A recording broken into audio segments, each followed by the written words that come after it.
Olá pessoal, tudo bem? Sejam todos muito bem-vindos. Eu sou Matheus Soares e esse é mais um episódio do nosso podcast aqui, diretamente do Arquibancada.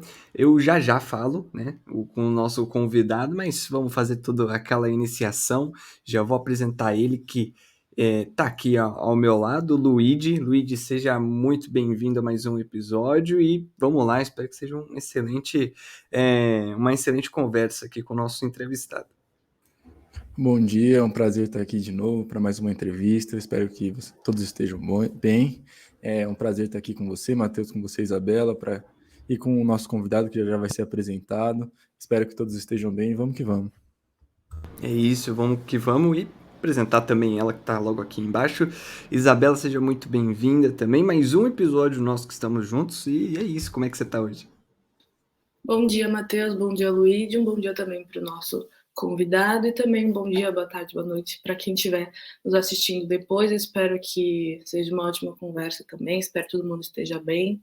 E eu estou muito feliz de estar aqui de novo, com você de novo também, pela primeira vez com o Luíde. Então, espero que seja uma ótima conversa. Bem, então vamos lá, né? Sem mais delongas, não vamos adiantar muita coisa aqui.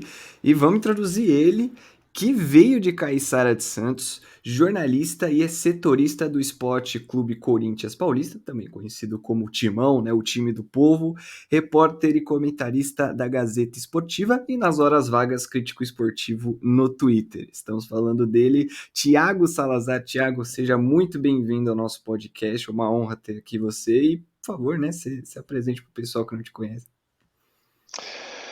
Tudo bem, Matheus, Luiz, Isabela, obrigado pelo convite mais uma vez, um prazer estar aqui. Desculpa fazer todo mundo acordar cedo num feriadão, hoje é quarta-feira, para quem não sabe, feriadão, fiz todo mundo acordar cedo, mas infelizmente foi o único horário que eu consegui. E um prazer estar aqui, estou à disposição de vocês para a gente falar de carreira, de jornalismo, de futebol, de coberturas, enfim, vamos lá, eu gosto, é um papo gostoso, eu gosto de falar muito da nossa profissão, então vamos embora. É, sempre bom ter profissionais assim que a gente tem aquela conversa sempre legal. E bem, aqui, Thiago, a gente sempre começa pesado com as perguntas, então já vou te questionar uma coisa importante. Como é que era o pequeno Thiago antes de tudo isso? O pequeno Thiago era um cara, um moleque, né, tarado pro futebol, assim, por esporte em geral, cara. Eu era daqueles garotos que na minha época o videogame, na minha época, eu não sou tão velho assim, né, mas o videogame era algo assim, aquela coisa que ninguém tinha, ou um ou outro tinha, aquela coisa de ir na casa de um para jogar um videogame e tal. Então, brincar para mim era sinônimo de jogar bola, de ir para os campos, de ir para a rua e tudo mais, de ir para a praia, como eu moro em Santos, jogar bola. Então eu era aquele cara que assistia tudo, até golfe eu assistia na televisão, sempre fui muito tarado por esporte, fiz judô, fui atleta profissional de natação, joguei bola pra caramba também, então assim, sempre fui muito ligado a futebol, sempre muito família, mas sempre muito do esporte. E você vai crescendo, né, você vai criando aptidões, gostos, e o jornalismo começou a entrar na minha vida de maneira observatória apenas, de longe, mas era algo que me encantava, principalmente a cobertura sobre os eventos esportivos, enfim, foi assim até o final da adolescência, quando eu decidi ingressar na área e, de fato, estudar para ser um jornalista esportivo.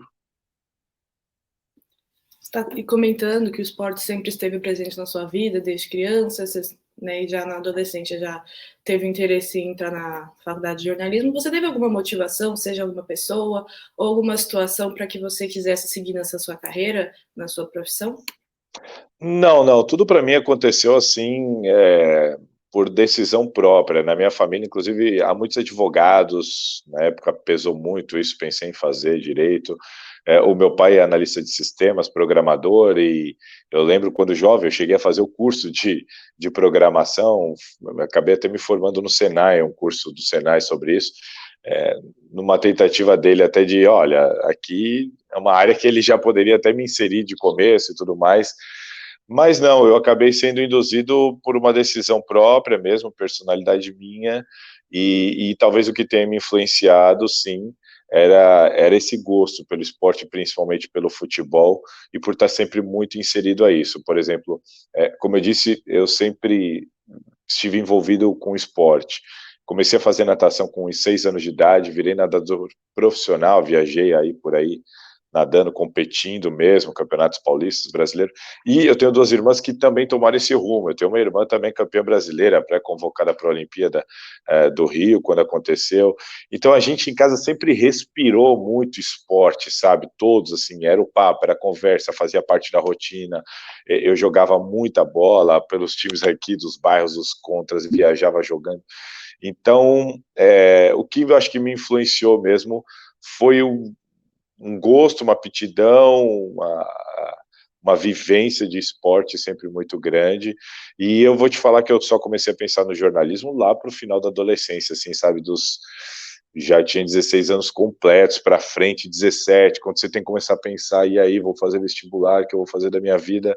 E ali eu comecei a olhar mais seriamente sobre o que fazer da vida, e aí eu comecei a pesar, e na hora de pesar, jornalismo, eu fui naquilo que eu achava que eu ia gostar mesmo de fazer, e por isso que eu fui para o jornalismo, já com a intenção de ir para o jornalismo esportivo. Bom, voltando um pouco para falar assim, que você já tinha dito na resposta da primeira pergunta que você gostava muito de ir para os campos, sempre gostou muito de jogar bola, do esporte em geral, né? Eu queria saber como foi a sua infância em Santos e como nasceu a sua paixão pelo futebol. Cara, minha paixão pelo futebol, eu acho que ela foi introduzida através de familiares, né? Na minha família, eu tinha 2 primos 10 anos mais velhos do que eu, pai, tios, todo mundo muito apaixonado por futebol, todo mundo muito apaixonado por futebol. Então a gente, desde criança, eu era levado para o estádio de futebol com 5 anos de idade, eu já era levado para o estádio de futebol. Então, assim, eu tenho uma vivência de arquibancada muito grande, de viver aquilo ali muito de perto, desde muito cedo. E eu tenho um pai muito novo, né? Eu tenho 35 anos, mas o meu pai tem 56. Então, assim, a nossa diferença de idade não é grande. E o que aconteceu? O meu pai foi sócio fundador de um time de praia aqui em Santos. Então, eu estava sempre com ele sempre me levava, a gente sempre jogava bola junto. Isso me fez começar a jogar muito cedo futebol de campo, 11 contra 11. Cheguei a ser aprovado em testes para jogar em times profissionais e tudo mais. Enfim, isso, eu acho que essa paixão pelo futebol veio disso, desde muito cedo, a conversa, o papo, alguns passeios, sempre foram relacionados ao futebol. Então eu era aquele garoto que com 6, 7 anos de idade, eu já sabia tudo, tarado, acompanhava tudo, já gritava, sofria e ria por causa de futebol, ia para estádio de futebol, jogava futebol. Então e com o tempo eu só fui inserindo outros esportes, eu sempre gostei muito, tanto que fiz natação, fiz judô, eu sempre gostei de esportes, assim, é que o futebol sempre foi a principal paixão. Então eu acho que essa foi a minha influência, eu acho que por isso que eu fui influenciado meio que indiretamente a gostar tanto, a ir para esse lado. Bem, e você falou, né, ditamente que você é de Santos, o pessoal já pensa essa questão de talvez ser santista, mas houve Não. uma paixão pelo Corinthians, né? Sempre houve ou pensou assim um pouquinho no Santos e se pensou também além do Santos, né? Talvez seja o São Paulo, Palmeiras. Como é que foi essa relação com os clubes fora de Santos? Não, para mim sempre foi muito tranquilo. Para quem é de Santos, a Isabela ali falou que está em Santos, ela é de Santos. Ela sabe que aqui você tem torcedor de tudo que é clube. Aqui não tem. Eu acho até que a torcida do Corinthians com a do Santos aqui é bem parelha, tudo mais.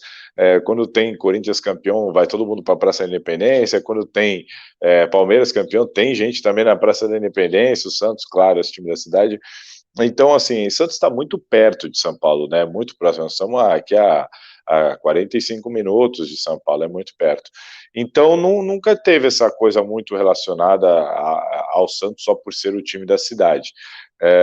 E outra, na minha família eu tenho torcedores de tudo que é time, assim, sabe? Então, assim, o meu pai não torce por time que eu torço, que não torce por time que as minhas irmãs torcem, então, assim, no Santos acabou não tendo essa influência por ser de Santos, para a gente aqui, e eu percebo que é assim que acontece com grande parte.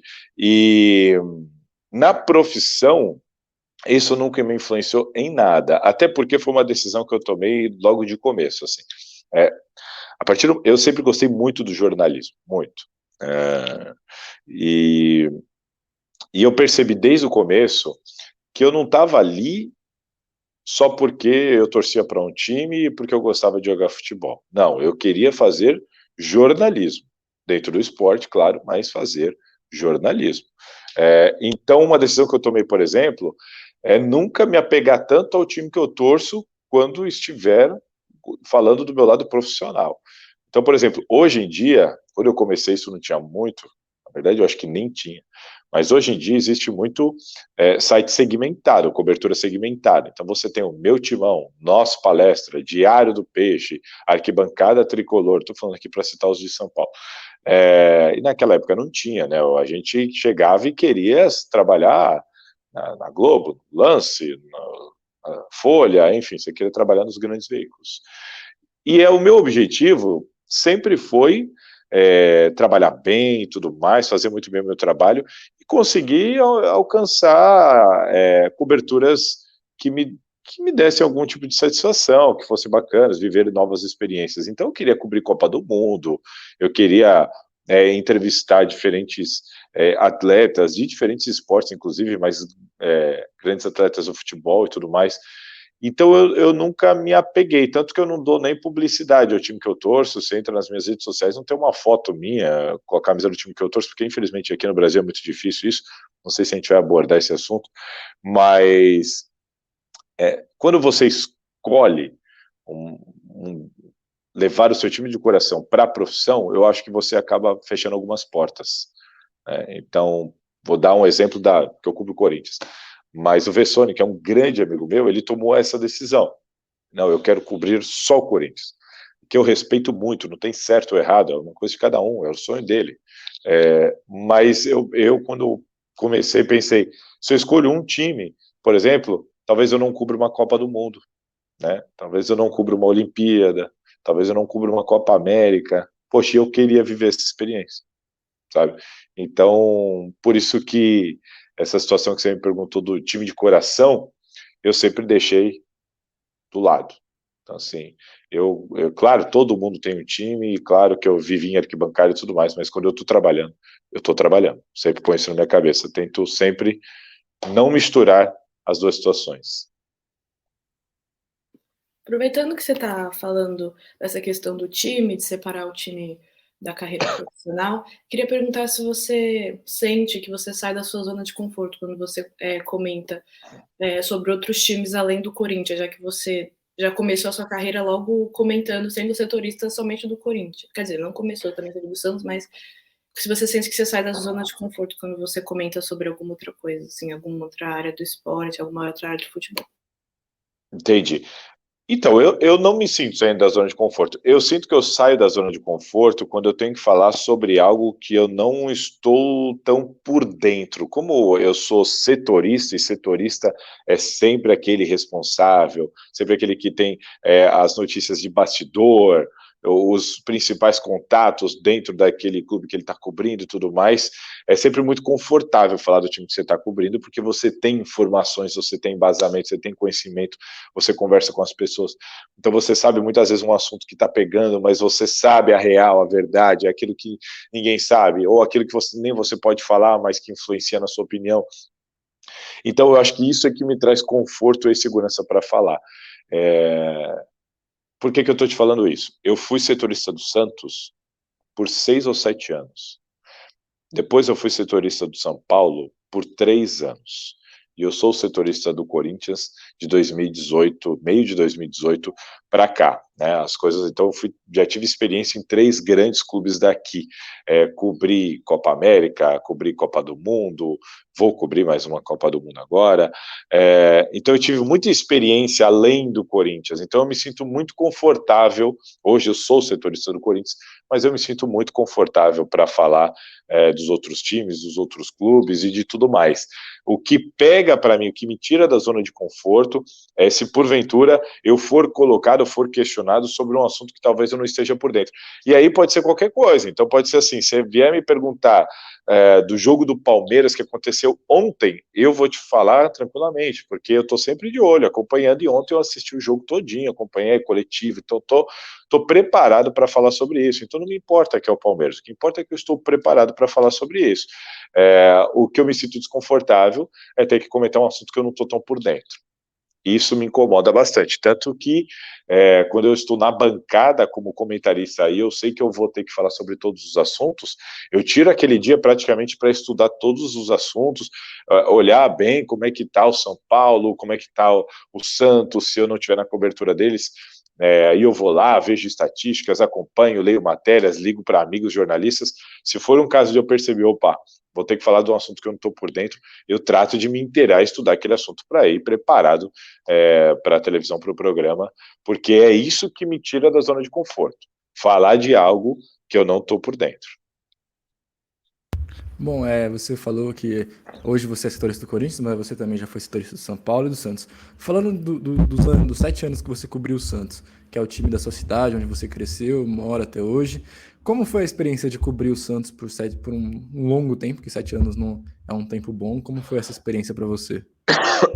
Cara, para mim foi muito bacana, né? E foi muito bacana porque é o seguinte, eu dei muita sorte, que quando eu comecei a cobrir o Santos, os setoristas do Santos eram grandes jornalistas, grandes. Então, é tipo assim, eu tive uma vivência, eu adquiri um conhecimento teórico, prático, uma experiência que a faculdade não te dá, sabe? Então, eu ia para o CT Rei Pelé para cobrir o Santos, ao meu lado estava o Alex Sabino, que hoje é o editor da Folha de São Paulo. Do meu outro lado estava o Adilson, que é o chefe do site da Globo, do Globo Esporte, Sanches Filho, que infelizmente faleceu há pouco mais de 2 semanas, grande repórter de carreira longínqua no Estadão, o Luciano Ribeiro também de grande carreira, várias Copas do Mundo. Então, assim, eu dei uma sorte danada de virar um setorista do Santos e chegar no CT Rei Pelé ali, foca total, inexperiente, e ter ao meu lado grandes jornalistas. Eu falo isso porque eu percebo hoje os CTs, as redações muito jovens, né? Muito jovens. E na minha época não era assim. Então, eu aprendi demais naquela fase. Meu início de carreira cobrindo o Santos, eu aprendi demais. É um time de relevância, é um time que tem espaço, que tem destaque. Na minha época estava surgindo a dupla Neymar-Ganso, então eles estavam ali em destaque até no cenário nacional, então eu tive todo aquele momento de cobertura, então também dei essa sorte, Neymar sendo negociado com o Barcelona, saindo, a gente tendo que fazer aquelas coberturas, com os empresários entrando na Vila Belmiro, eu me lembro de ir para frente do carro do representante do Barcelona para tirar foto e correr, sabe, então assim, eu posso falar que o homem lá de cima me abençoou nisso, porque eu virei setorista e eu tive uma vivência muito grande, porque era um clube de relevância e surgiu a dupla Neymar Ganso bem naquela época e grandes jornalistas do meu lado, então aquele tempo que eu passei aqui em Santos foi um tempo muito importante para mim, que eu acho que assim, aquilo que a gente vê muitos jogadores falando, né, você tem que estar preparado e saber aproveitar a oportunidade, foi mais ou menos isso.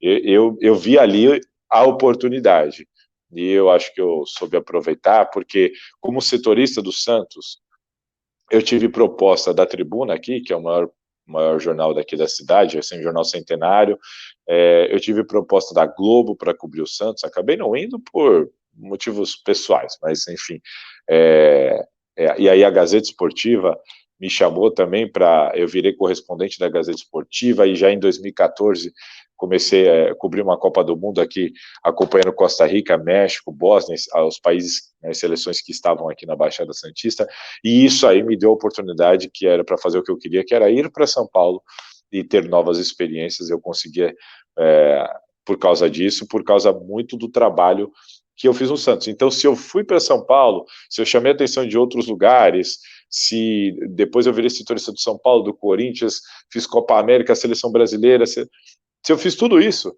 é porque eu fiz um grande trabalho cobrindo o Santos no meu início de carreira. É bem, uma vida bem vivida jornalisticamente, né? Você citando até a questão de pulando no carro para tirar foto, acho que já diz bastante, né? É porque eu acho que eu peguei essa transição, né, cara, da gente começando a ter site, sabe, saindo do jornal impresso, porque eu trabalhei em jornal impresso, comecei no jornal impresso, e peguei essa transição para sites, depois transição para web rádios, eu também comentei na CBN, e aí depois começou aquela coisa de fazer vídeos para sites e tudo mais, eu peguei um pouco dessa transição, então eu vi, por exemplo, é até lamentável falar isso, mas enfim, eu vi, por exemplo, essa transição dos fotógrafos, né? Na minha época, o fotógrafo era uma peça muito importante, e de repente as empresas começam a te dar um celular e falar assim, quando você estiver lá, tira uma foto. E quando você vai hoje, você mal tem fotógrafos, né? Temos pouquíssimos fotógrafos, uma maioria dos jornais sequer mais tem o departamento de fotografia, e naquelas coberturas isso estava começando já a acontecer, e era aquilo mesmo, de fazer plantão na porta dos lugares. Eu tenho fotos assim de bastidores minhas da Vila Belmiro tomada do lado de fora, da gente passar 12 horas ali e de repente flagrar o representante, por exemplo, do Barcelona chegando o pai do Neymar e aquela multidão. Eu tenho aquelas fotos no meio de tudo ali, acompanhando, tentando falar com os caras, né? Enfim, foi uma época bacana. O bom da profissão, né? Que cada dia é um dia diferente, né? Um dia você tá cobrindo o cara do Barcelona, no outro tá vendo se o Ganso fica ou não, pode ser melhor que o Neymar e por aí vai, né? É isso aí. E por conta já, né, dessa profissão do jornalismo, você pensou em pegar uma ponte para outra área? Por mais que você comentou até agora que é a questão do esporte, você sempre teve uma infância esportiva por questão, mas você pensou em ir seja para entretenimento, seja por uma questão crítica de música e por aí vai? Não, nunca pensei. Eu vou te falar que eu tenho pensado nisso agora, né? Eu estou no meu 15º ano de carreira, e agora eu tenho pensado um pouco, porque assim, mesmo dentro do jornalismo esportivo, você tem vários braços, né? Você tem várias vertentes. E eu sempre fui um cara que eu não gostei de ficar parado muito tempo fazendo a mesma coisa. Então, em 15 anos, eu comecei no jornal impresso, e eu não era setorista, claro, né? Você começa ali editando páginas e tudo mais. Então, assim, eu estava ali editando páginas e pensava, putz, quero virar setorista. Aí consegui, virei setorista do Santos. Chegou uma hora que eu falei assim, meu, o jornal impresso vai acabar, eu preciso virar um jornalista de site. O site estava surgindo com força naquela época, não era nem regulamentado pelos sindicatos. E aí eu consegui ir para o site. E aí eu preciso sair de Santos, eu preciso ir para São Paulo. Consegui sair, fui para São Paulo. E aí, então, assim, sempre trabalhei com objetivos curtos. Aliás, minha principal dica, pela experiência que eu tenho, meu principal conselho é você traçar metas a curto prazo. Trate os seus sonhos, aqueles palpáveis, assim, porque assim você vai chegar lá na frente. Eu acho que é um grande erro quando você está numa faculdade como a Mackenzie e você pensa, putz, eu quero ser igual o Tino Marcos, eu quero ser igual o Caco Barcelos. Cara, você não vai conseguir ser, né? Nem que você, não adianta você querer, você não vai conseguir, você não tem capacidade para isso ainda, né? De didática, de estudo, de experiência, você não, calma, tenta atingir objetivos curtos, tenta ser o melhor ali onde você está para você, porque assim você consegue chegar, você consegue ser o Caco Barcelos, você consegue ser o Tino Marcos, né? Então eu pensei muito sempre assim, objetivos curtos.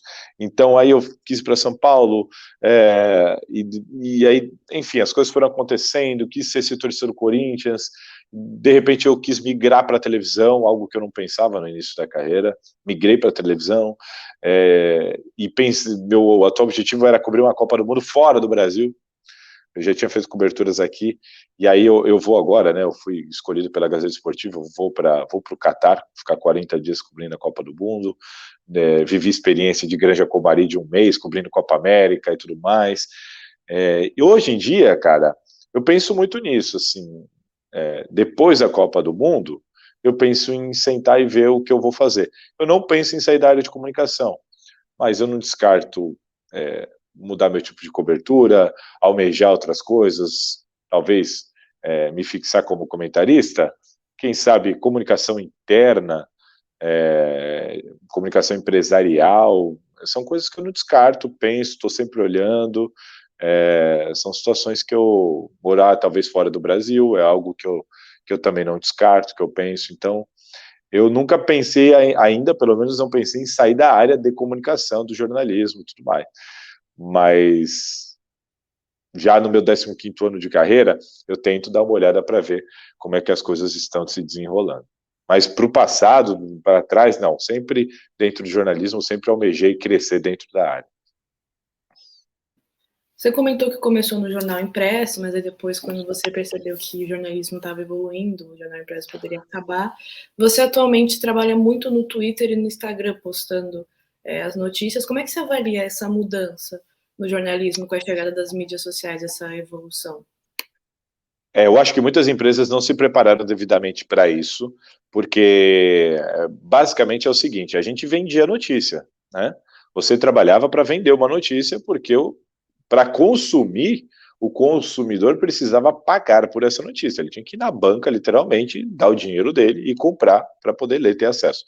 E, de repente, a gente passou a parar de vender notícia. As notícias estavam nos sites de graça. E muitas empresas quebraram, inclusive, porque não se prepararam para isso, né? Demoraram para entender que eles iam precisar de uma nova fonte de renda, porque a notícia não seria mais vendida, ela estaria ali de graça. Hoje em dia, né, grandes veículos, apenas os grandes veículos voltaram a vender, você precisa ter lá uma mensalidade, mas mesmo assim é um valor irrisório, né, por mês, com R$5 você assina uma Folha de São Paulo, por exemplo. Antes o cara tinha que pagar um dinheiro por dia para ter acesso aos jornais. E eu acho assim, não adianta a gente dar murro em ponta de faca. Por exemplo, eu nunca gostei de redes sociais. Nunca gostei, nunca tive. Eu fui ter redes sociais, eu acho que era lá para 2016, 15, quando eu fui meio que obrigado de uma editora a mim falar, não, você vai ter que criar um Facebook. Aí foi minha primeira rede social, porque eu nunca gostei desse tipo de exposição. Exposição de vida pessoal, na época eu achava aquilo meio perigoso, não queria.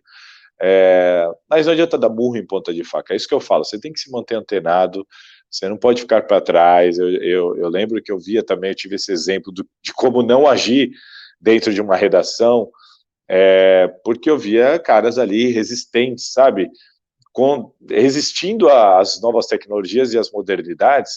E eu tive jornalista do meu lado que ia para entrevistas com um gravador de fita desse tamanho, assim, porque falava, gravador bom é esse aqui, não vou usar esse gravador digital aí, vocês são todos Nutella, aí, sabe? Não adianta, cara. Se entrar nessa, você vai ficar para trás, e você vai, em pouco tempo, vai perder espaço, não vai encontrar mais espaço para trabalhar.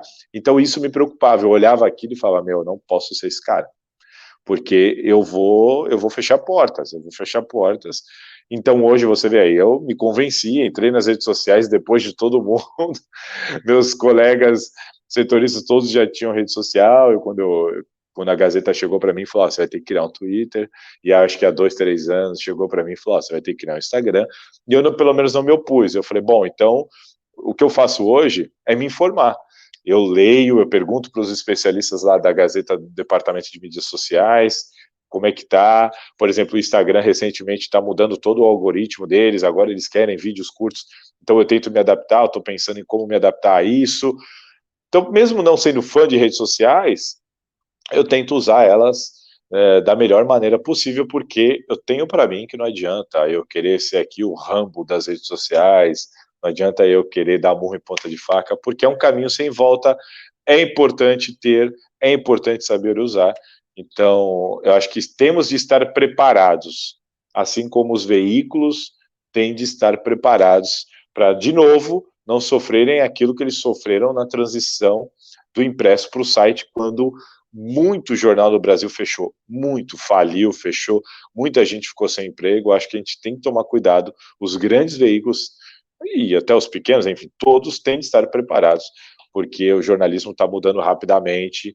Hoje em dia tem muita live, hoje em dia tem muito podcast, as pessoas, e temos que estar preparados para essa mudança, para essas novas linguagens, inclusive nós, jornalistas, não só os veículos, para essas linguagens, porque eu percebo claramente que a maneira como eu me manifesto no Instagram tem que ser diferente da do Twitter. Se eu posto um vídeo no Instagram, ele tem lá um número absurdo de visualizações. Eu posto um vídeo no Twitter, muitas vezes o número é muito inferior. E às vezes eu leio até nos comentários, o cara escreve assim: meu, para de postar vídeo, escreve. E no Twitter, desculpa, no Instagram, o vídeo bomba, né? O vídeo. Então você tem que também entender de que maneira se comunicar, porque o público do Twitter é um, o público do Instagram é outro, o público do YouTube é outro, no podcast é diferente, quando você vai para a televisão é diferente, e a gente tem que estar preparado para tudo isso. É isso que eu vejo. Eu acho que não adianta dar burro em ponta de faca. O segredo é estarmos preparados para tudo isso. E é justamente isso que eu ia te questionar agora sobre. Realmente a gente está vendo que está tendo uma evolução muito grande, né? Você é uma pessoa que está acompanhando também de perto essa transição da comunicação, né? Do próprio jornalismo. E eu queria saber de você até onde o jornalismo pode parar, né? Agora tem a própria HBO, que tem as transmissões da Champions League pelo streaming, seja também o Star Plus com a ESPN. Você acha que realmente o futuro, não só da comunicação, mas também do jornalismo, é o streaming? Eu acho que o futuro do jornalismo ele está totalmente ligado ao futuro das tecnologias. Eu entendo que não é o jornalismo que dita esse ritmo, que escolhe o que vai ser, o que vai fazer. O jornalismo, ele apenas se adapta às novas tecnologias. O que a gente tem que entender é que há uma sociedade de consumo bem diferente da que existia há poucos anos atrás, né? Assim, antigamente, as transições era uma coisa muito notória, era assim, nossa, você vai migrar do jornal impresso para o site, havia uma resistência, não sabia-se muito como fazer e tudo mais. Demorou-se um tempo longo para entender de que maneira ia acontecer essa transição, por isso, repito, muito jornal fechou. E hoje em dia não dá, né, gente? Hoje em dia as novas tecnologias, elas avançam muito rápido. Hoje vem um celular e amanhã vem outro celular com outra tecnologia e no ano que vem já vem outro e, sabe, assim, a tecnologia está mudando muito rápido e a gente tem que estar preparado para também ser rápido nessa adaptação. A gente tem que adaptar o jornalismo de uma maneira muito mais breve, muito mais rápida. Só que o jornalismo, eu entendo que ele assim, ele aguarda. É entender que essa sociedade de consumo, ela quer a notícia mais rápido e mais fácil. Ela consome a notícia aquela rápida e fácil. Então o cara quer estar em qualquer lugar, com qualquer telinha, um fone no ouvido ou sem nem telinha e quer conseguir ter acesso àquela informação, quer conseguir ter acesso. Ele quer conseguir ouvir o arquibancada da Mackenzie aqui de qualquer jeito, em qualquer lugar. Ele quer conseguir ver pelo celular, pela televisão, pelo computador, na rua, viajando, não importa. Ele quer ter acesso. Eu acho que acho que é essa a questão de entender quais são os nossos novos consumidores. E tudo vai depender das tecnologias. Então, o que vem o que vai vir aí para frente? Qual é o futuro da tecnologia? Porque se aparecer alguma coisa nova, não sei o que, eu não tenho a menor dúvida que em muito, mas muito pouco tempo, o jornalismo vai estar inserido nela de alguma maneira, porque ele vai ter que. Para lá que estão os meus consumidores ou meu eventual público-alvo, então é lá que eu tenho que entrar. Então, assim, do dia para a noite apareceu a Twitch, certo? De repente, um concorrente para o YouTube apareceu a Twitch. Em muito pouco tempo, a gente começou a perceber os jornalistas indo para a Twitch, veículos de comunicação indo para a Twitch. Então, assim, a hora que aparecer alguma coisa, eu não tenho dúvida que nós teremos de estar preparados para também nos inserirmos naquilo. Então, acho que esse futuro que você me perguntou vai depender muito das novas tecnologias. O que é que vai vir por aí? Não sei o que vai vir por aí. O que eu não tenho dúvida é que a gente tem que estar bem de olho, porque quando aparece alguma coisa, inevitavelmente o jornalismo rapidamente vai ter que se adaptar. E aí nós aqui a parte operacional também vai ter que se adaptar. Então, eu acho que É um processo que ele está acontecendo e vai acontecer cada vez mais rápido com a tecnologia avançando, mas a gente tem que aprender a se adaptar mais rápido e produzir o conteúdo para essas novas formas de jornalismo. Mas agora, mudando um Só uma pouco, coisa, a pode única falar. coisa que eu acho importante é a gente não perder a essência. Ah, sim. O grande problema que eu vejo é que muitas vezes se perde a essência. Então, assim, dá para você fazer um podcast como vocês estão fazendo, claramente com viés jornalístico. Dá para você fazer uma live informal, que hoje em dia, né, o pessoal quer muito isso também. Uma live informal, o cara pega o celular, sai fazendo uma live, mas dá para ele fazer isso trazendo informação, apuração, credibilidade, sabe? E não sair falando ao vento qualquer coisa, não virar só zoeira e brincadeira e palhaçada e piada. E eu acho que o problema não é a tecnologia, o problema não é a mudança. Eu acho que o grande problema é que muitas vezes o pessoal pensa muito no engajamento e perde um pouco da essência jornalística. Eu acho que é aí a linha tênue e é aí que os estudantes, né, que talvez estejam nos acompanhando, eu acho que é nisso que tem que se atentar. É tentar entender esse mundo novo, mas não perder a essência jornalística. É isso que esse é o mais importante. Senão, você não precisa nem estudar mais. Vai ser qualquer youtuber aí da vida, porque vai dar no mesmo.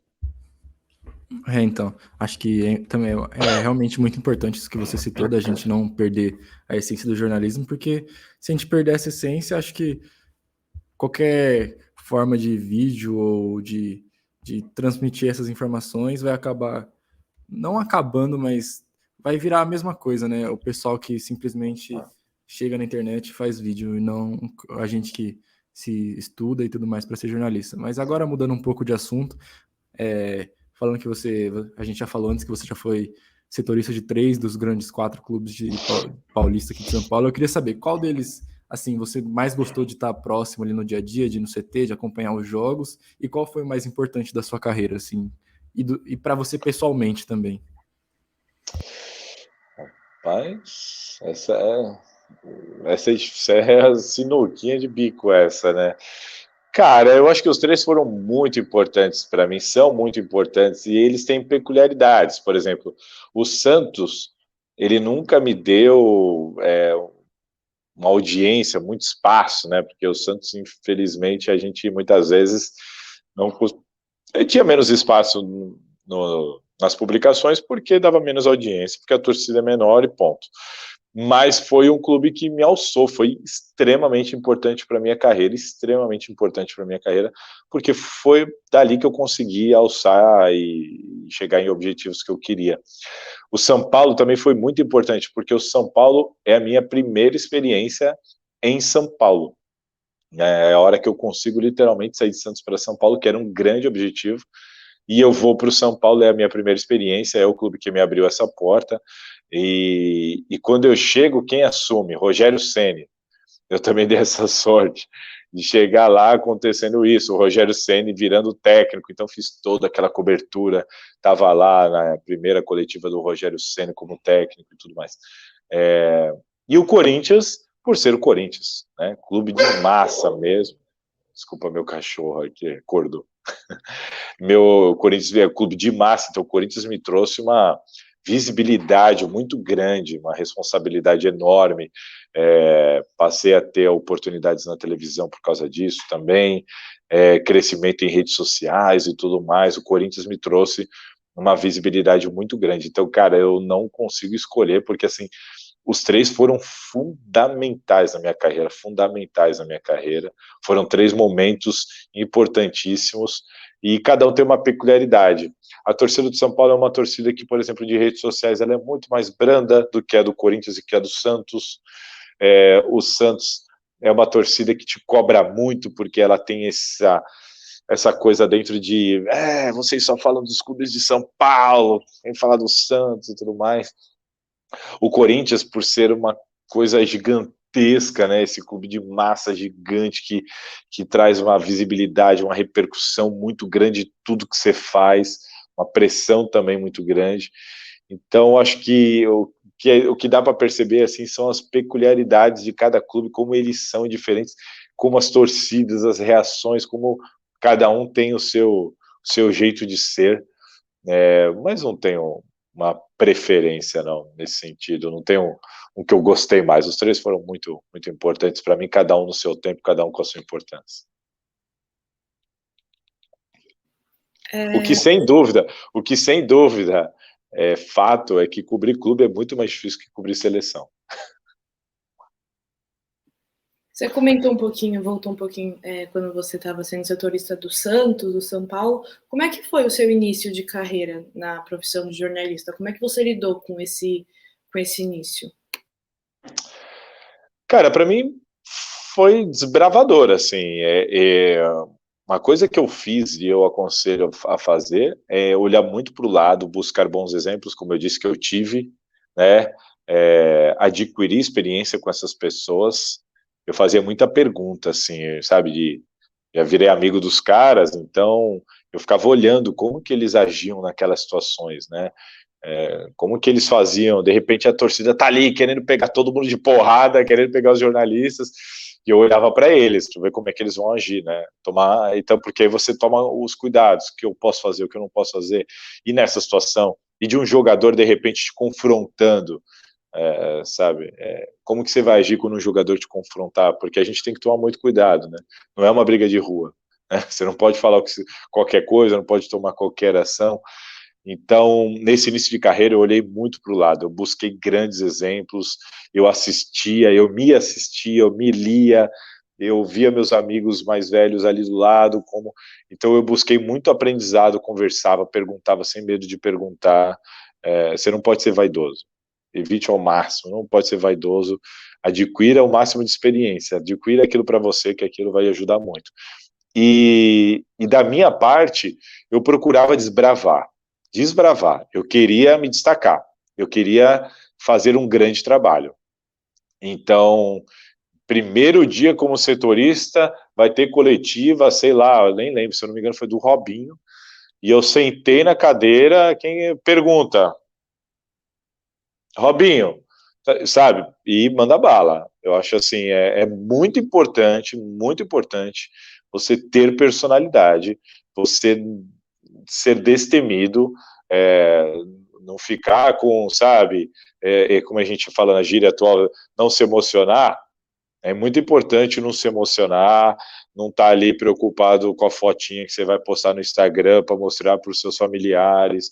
Não, é muito importante você estar ali, mostrar que você está a trabalho e não ter medo e questionar e ser chato e, sabe, meu começo de carreira, eu publiquei uma matéria que eu descobri que tinha um secretário de esportes de Guarujá desviando verba pública, inclusive utilizando o carro da prefeitura para fins particulares, enfim, descobri que o cara estava fazendo o que não devia, e eu fiz uma matéria, denunciei o cara foi exonerado, eu fui ameaçado de morte, enfim, foi um caos, mas assim, eu tenho um puto orgulho do que eu fiz, eu era foca, eu tinha acabado de me formar, acabei denunciando um cara que foi exonerado, foi responder processo, eu sofri uma pressão muito grande por causa disso, e eu era assim, recém-formado, né? Então, aquilo me trouxe uma moral muito grande dentro do jornal que eu trabalhava, eu consegui a manchete, que naquela época quem trabalhava em jornal impresso era uma luta, né? Tinham vários jornalistas e você queria ser a manchete, você queria que a manchete fosse sua, né? Então, eu acho, meu início de carreira foi assim, e eu entendo que esse é o X, não adianta, não é porque você está começando, você tem que ficar ali quietinho, pianinho, né? Não, vai fazer o seu trabalho, tem espaço para todo mundo. E principalmente com a tecnologia nova, né, que a gente estava citando agora há pouco, todo mundo agora precisa se destacar ao máximo, principalmente nessa questão dos canais novos, né, e por aí vai. Thiago, agora falando, né, sobre Corinthians, né, não tem como não falar, você atualmente é setorista do Corinthians e trabalha na Gazeta Esportiva. Como é que você concilia as duas funções? Você tem preferência por alguma? Prefere mais cobrir mais o Corinthians em questão? Fazer mais as matérias para a Gazeta? Qual que é a sua preferência? Ou não tem uma preferência? Eu não entendi a pergunta direito. Preferência entre cobrir o Corinthians e? cobriu a questão de ser setorista do Corinthians ou ser comentarista da Gazeta Esportiva? Entre repórter e comentarista, Isso. cara, eu gosto muito dos dois. Eu gosto muito dos dois. Ser comentarista é algo bem bacana, é prazeroso, é gostoso, é algo que também traz repercussão, é algo também que você normalmente ganha oportunidade depois de alguns anos de carreira, então não deixa de ser mais um passo dado na carreira, mostra como o veículo confia em você para colocar você ali, ele confia, ele entende que a sua opinião é importante, que ela tem relevância, então é bem gostoso, é bem prazeroso. Mas eu ainda gosto bastante de reportar. Eu gosto bastante de estar bem informado e também é muito prazeroso informar, trazer uma informação em primeira mão, dar um furo.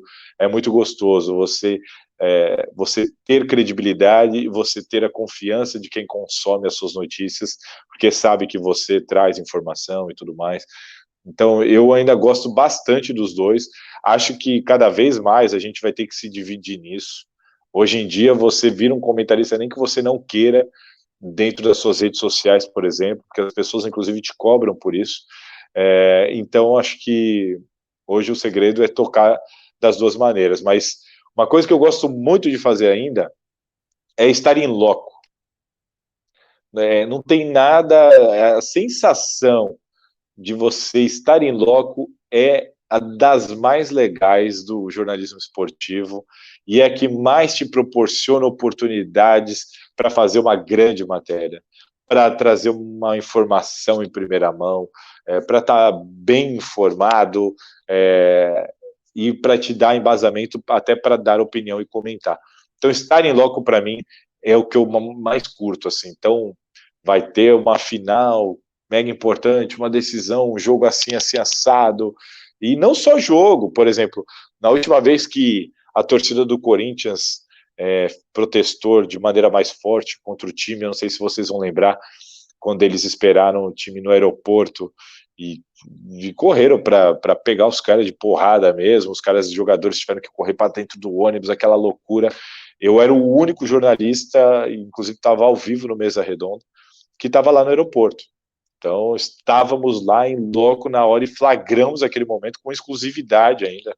Foi mais legal ainda. E ninguém ninguém ia saber, íamos saber pela boca dos outros. Enfim, eu acho que comentar e reportar é uma coisa que eu gosto de fazer os dois, tem que tocar os dois da mesma maneira, mas o que eu mais curto mesmo é estar em loco, é estar no momento, é estar ali naquela situação, muitas vezes histórica, é o que eu mais curto. Aproveitando que a gente começou a falar agora especificamente do Corinthians, que você é setorista, foi divulgado recentemente, você inclusive falou no seu Twitter, que talvez o Vitor Pereira saia do Corinthians no final da temporada, por problemas pessoais. Você acha que se isso acontecer com essa possível saída vai desestabilizar o time do Corinthians? Era a chance do Corinthians voltar a ganhar títulos? Eu acho que o Corinthians perde muito se ele sair. Não é uma decisão tomada, ele deixa bem claro que ele não tomou essa decisão e que vai passar muito pela questão da família dele, vai depender muito então da compreensão da família dele. O que eu sinto é que o Vitor Pereira topa ficar, mas se a família bater o pé lá, ele vai acabar indo embora. Então vai depender muito da compreensão. Se os familiares dele, né, de repente, não, tudo bem, sabe? Aí é capaz que ele fique. E aí eu não tenho dúvida, é isso que você falou. Para o Corinthians seria péssimo, é reiniciar um trabalho do zero novamente. Então, sempre que você começa do zero, a frase já diz, né? É começar do zero. Então, eu acho que você já ter um trabalho sendo feito, sendo tocado e está sendo muito bem feito, o Corinthians perderia muito se fosse começar do zero. A chance do Corinthians voltar aos títulos é muito maior com uma sequência para o Vitor Pereira. Inclusive que pode ser campeão esse ano ainda, né? Mas seria muito interessante para o Corinthians manter o Vitor Pereira para 2023. Bom, continuando ainda falando do Corinthians, você que já está cobrindo desde 2018, pegou o finalzinho do mandato do André Sanches e agora pegou desde o começo o mandato do Duílio. Como você vê esse trabalho que ele vem fazendo, se ele vem fazendo uma boa gestão, se ele está conseguindo realmente ajudar o Corinthians a sair das dívidas e montar um elenco, uma boa comissão técnica? trabalho do Duílio está sendo pioneiro dentro do Corinthians, assim, pelo que eu acompanho de Corinthians já há todos esses anos e pelo que eu sei de Corinthians do passado, o Duílio realmente está fazendo um trabalho bem importante para a parte estrutural do Corinthians, porque se você pegar os números, desde quando ele assumiu, o Corinthians mês a mês diminui despesa. A despesa do Corinthians em todos os balanços, eles foram lançados primeiro mensalmente, depois trimestral, depois o balanço anual. As despesas sempre foram reduzindo, a receita sempre aumentou. Então, o Duílio, de uma matemática básica, ele conseguiu diminuir a despesa e aumentar a receita. Né? Então, isso é muito importante. A dívida parou de crescer, ela ainda é alta, mas ela vinha crescendo e, de repente, ele conseguiu estacionar a dívida, que foi muito importante, e agora acredita-se que vai começar essa redução, que deve ser mais lenta, mas deve começar. Mas eu entendo que esse é o caminho do Corinthians. É algo que o Corinthians precisava. Aumentar a receita, diminuir a despesa, parar o crescimento da dívida e começar a reduzir essa dívida, era isso, não era? E é isso que ele está fazendo.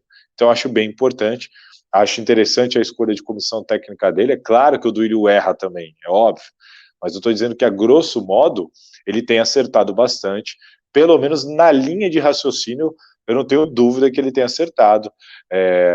Aliás, em grandes decisões, como trazer profissionais do mercado externo, profissionais com grande capacidade do mercado externo, se auxiliar em grandes empresas também do mercado externo.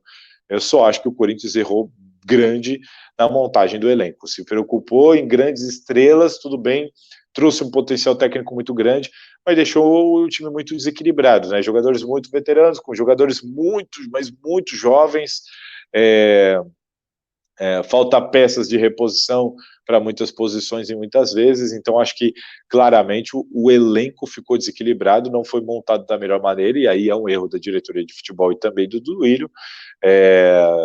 Claro, erra tentando acertar, mas errou. Agora, na questão estrutural, administrativa, financeira, o Duílio está fazendo um grande trabalho. Se quem assumir depois de 2023 continuar nessa tocada, o Corinthians vai acertar a casinha ali, vai conseguir voltar a ser uma grande potência, eu digo, nesse aspecto administrativo, em muito pouco tempo. Falando nisso de estruturar o time, você já acompanhou, já fez cobertura de jogos da base, do Sub-20. Você acha que a base tem potencial para conseguir substituir essas peças do time profissional? Rapaz, eu não acho. O Corinthians tem grandes talentos, grandes valores na sua categoria de base. Se não fosse ela, o Corinthians estaria lascado. A base esse ano, principalmente, foi muito utilizada em vários jogos esse ano. A gente fez matéria de assim, olha, o Corinthians está em campo, dos 11 jogadores, 9 são da base, ou pelo menos foram formados na base do Corinthians, porque tem jogador veterano, né, como o Jô, Fagner e tudo mais, o William, que eram da base, mas eram veteranos já. Banco de reservas, então a base é extremamente importante para o Corinthians, mas eu acho que não dá para se sustentar na base, porque a base do Corinthians tem grandes valores, tem bons jogadores. A base do Corinthians é fundamental para auxiliar o Corinthians, para o Corinthians estar onde está ali no G4 e numa chance de final de Copa do Brasil, mas não é ela que vai resolver, porque da base não vejo um jogador com potencial para isso, sabe? Não tem um Malcom lá, não tem um Marquinhos, zagueiro, não tem um Everton Ribeiro, não tem um jogador desse, como o Corinthians já formou. São bons jogadores, são grandes jogadores, alguns podem até se tornarem titulares do Corinthians, como o Duqueiroz se tornou há pouco tempo, mas não vejo na base a solução. Pelo menos nessa questão do potencial técnico, acho que a base não traz ninguém para vir para resolver o problema. Traz muita gente para vir ajudar. Bem, como, né, falam os crias do terrão, né? Às vezes tem que... a gente fica com tanta expectativa e às vezes não tá sendo tão evolutiva quanto a gente espera, né? Mas, Thiago, agora mudando um pouquinho de assunto, né? Mudando de Corinthians, vamos falar um pouco de seleção brasileira.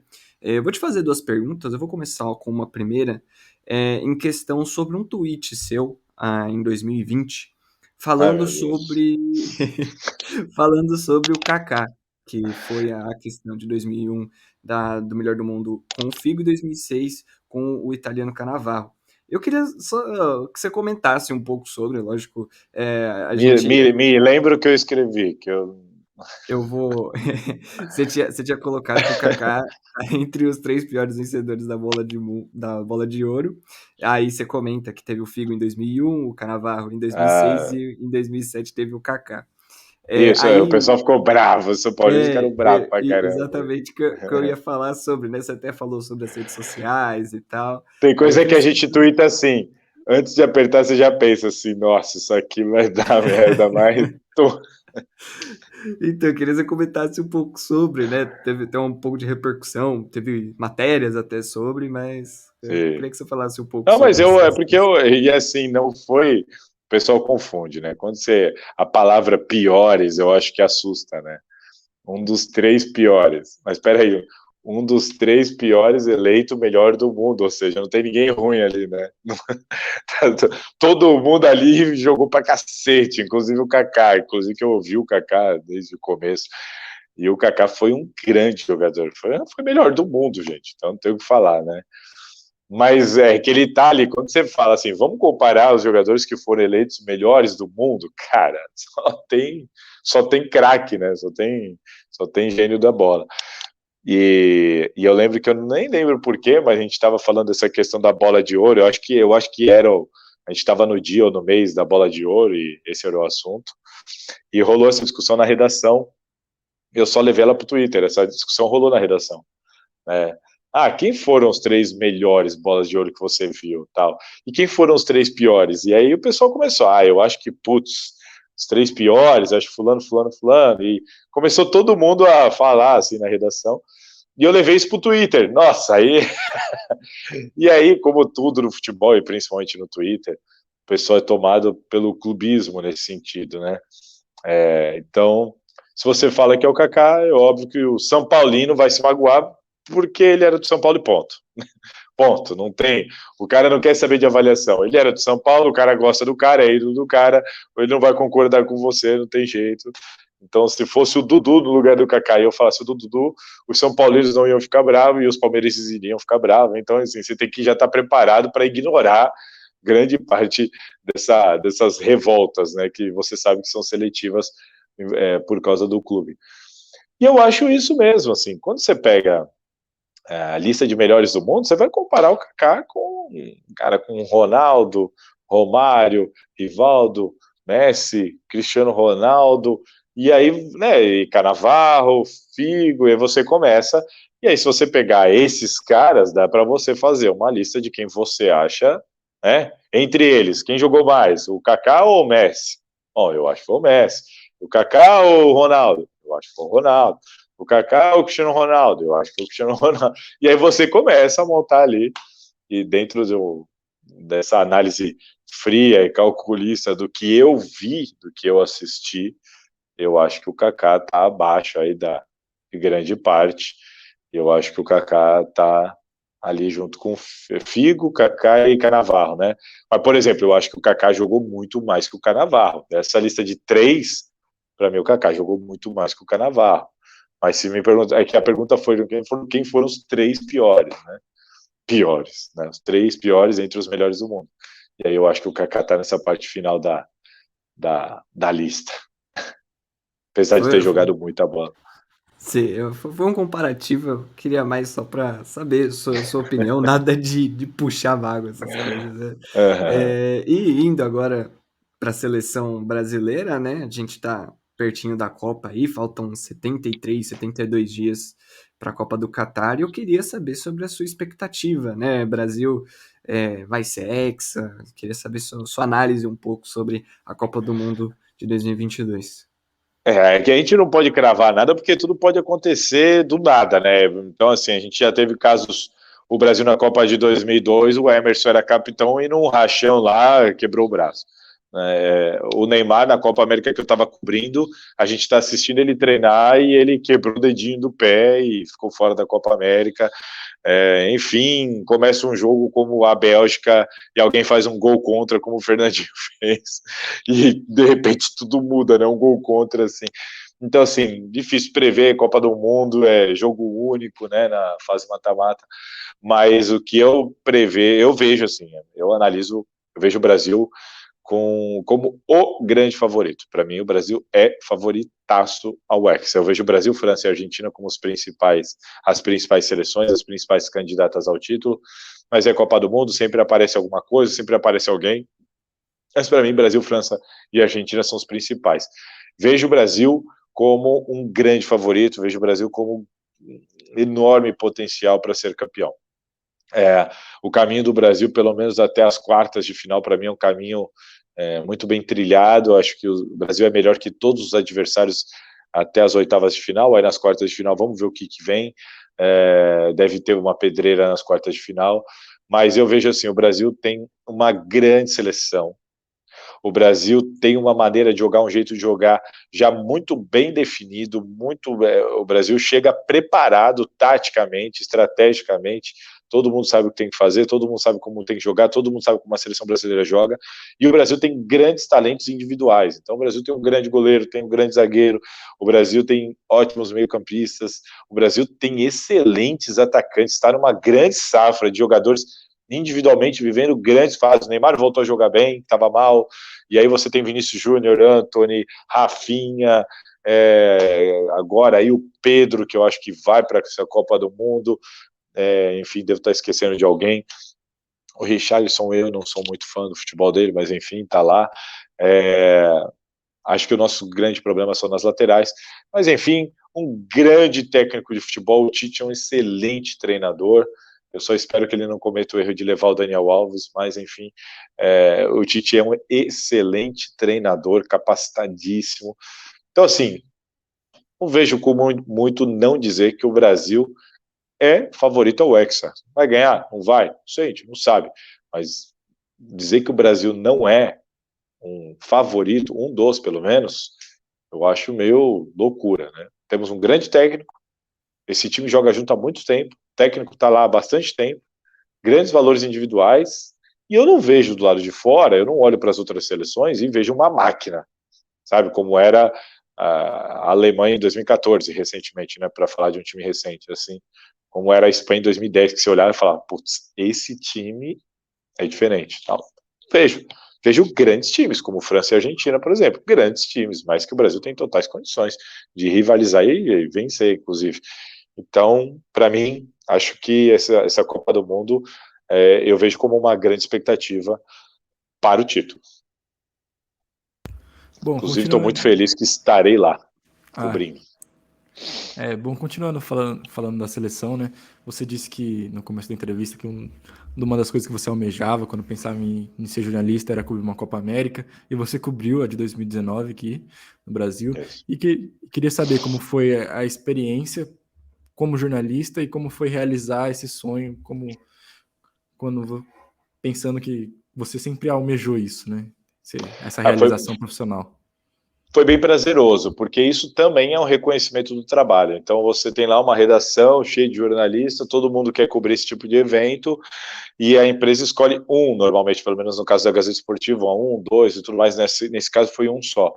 E eu fui escolhido. Então, assim, para mim foi gratificante, para mim foi um reconhecimento, e aí você vai para um desafio desse querendo, né, fazer o melhor até para justificar aquela escolha de te enviarem para lá. Eu passei 30 dias na Granja Comari acompanhando toda a preparação da seleção e depois acompanhei os jogos da seleção até o título lá no Maracanã contra o Peru. Para mim foi uma baita experiência, foi muito bom perceber como que é uma cobertura de seleção brasileira. Dessa vez eu vi de perto, porque eu cobri a final da Copa das Confederações de 2013, quando o Brasil vence aquela Espanha do Xavi, do Iniesta, 3-0 no Maracanã lotado. Aquilo foi uma baita experiência também, mas ali era um jogo, né?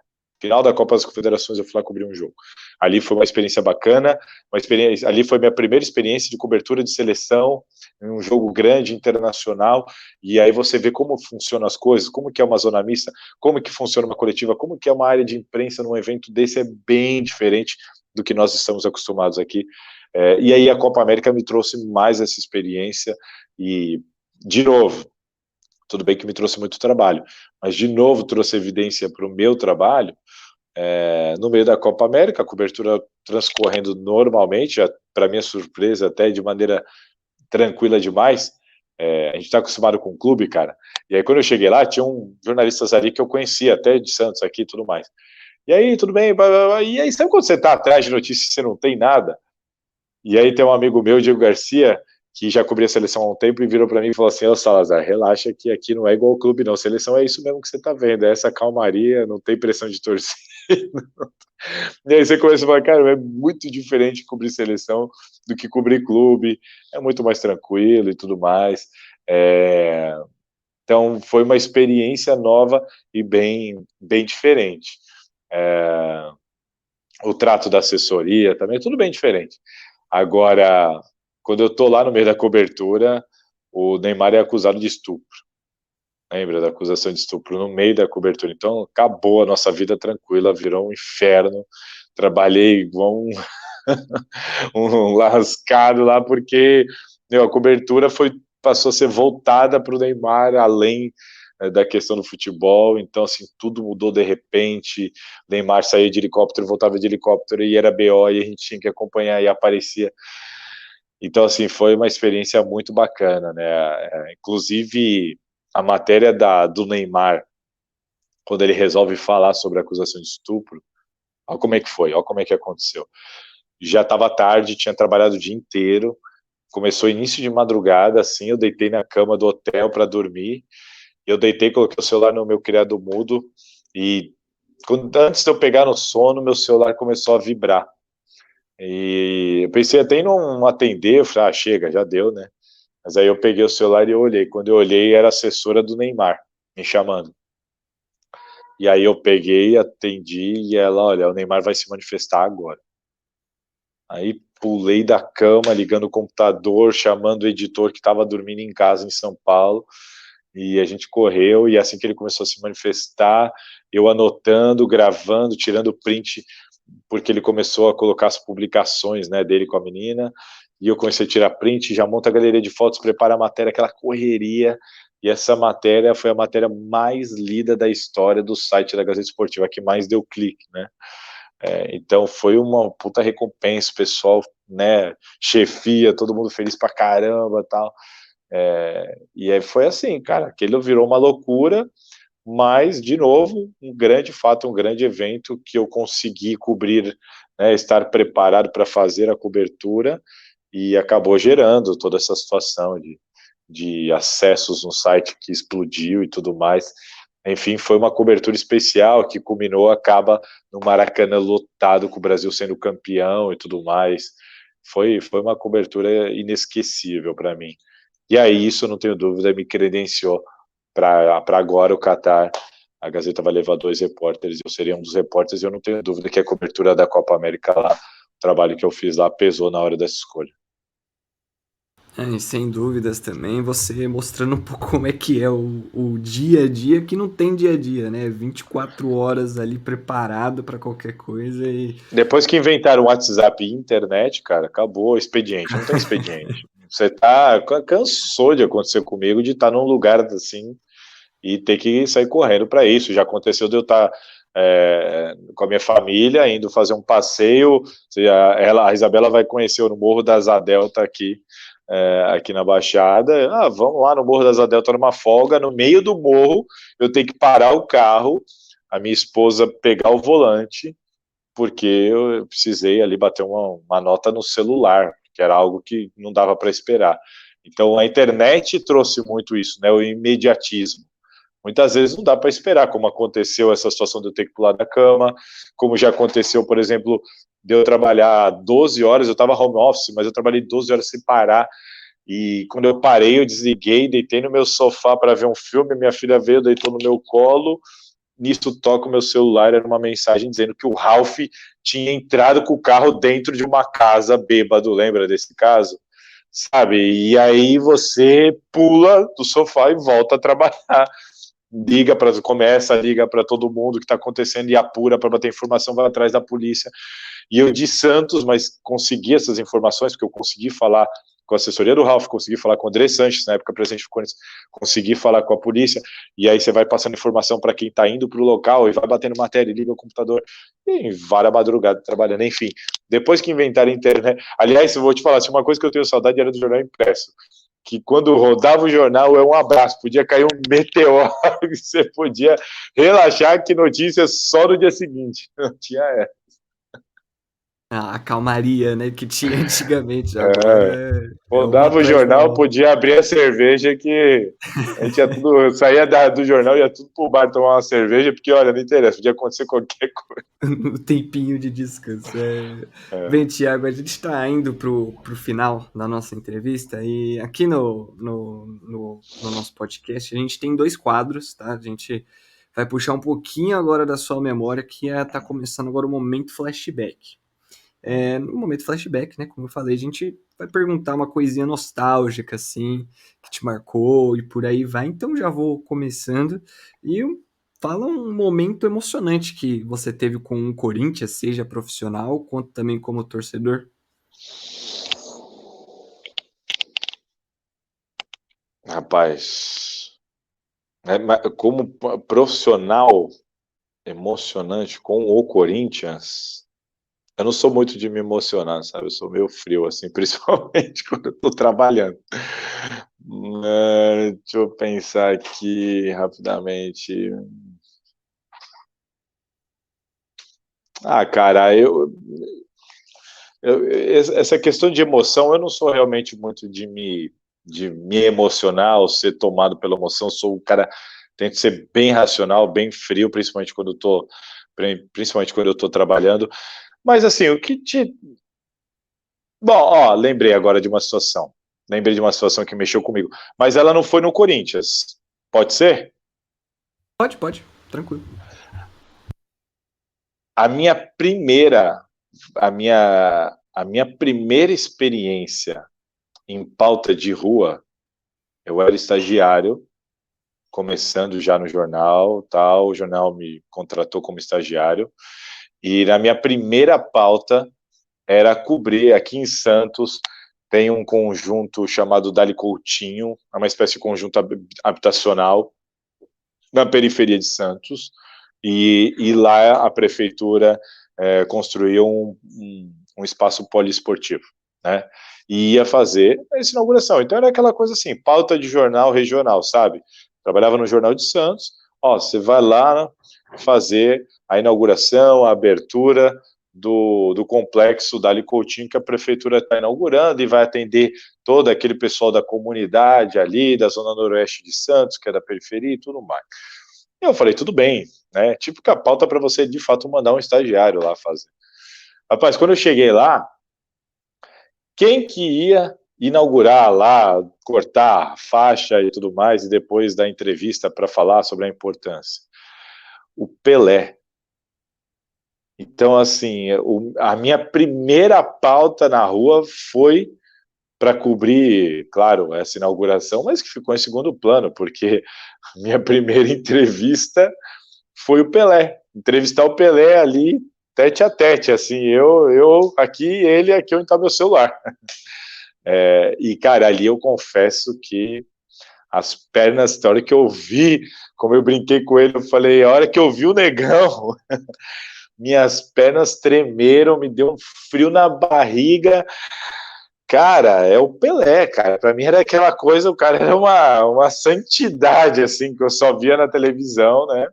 Eu nunca fui de me emocionar muito com isso, assim, sempre, né, entrevistei Oscar Schmidt, César Cielo, Gustavo Borges, sei lá, cara, do futebol, então, aqui brasileiro, acho que toda essa galera famosa aí, inclusive os que estão fora do Brasil hoje em dia, como o Neymar e tudo mais, mas o Pelé foi o cara que mexeu comigo. Aliás, eu acho que foi o único, viu? O Pelé mexeu demais comigo. Depois eu entrevistei o Pelé outras vezes, né? Acabou virando rotina depois, entrevistar o Pelé cobrindo o Santos.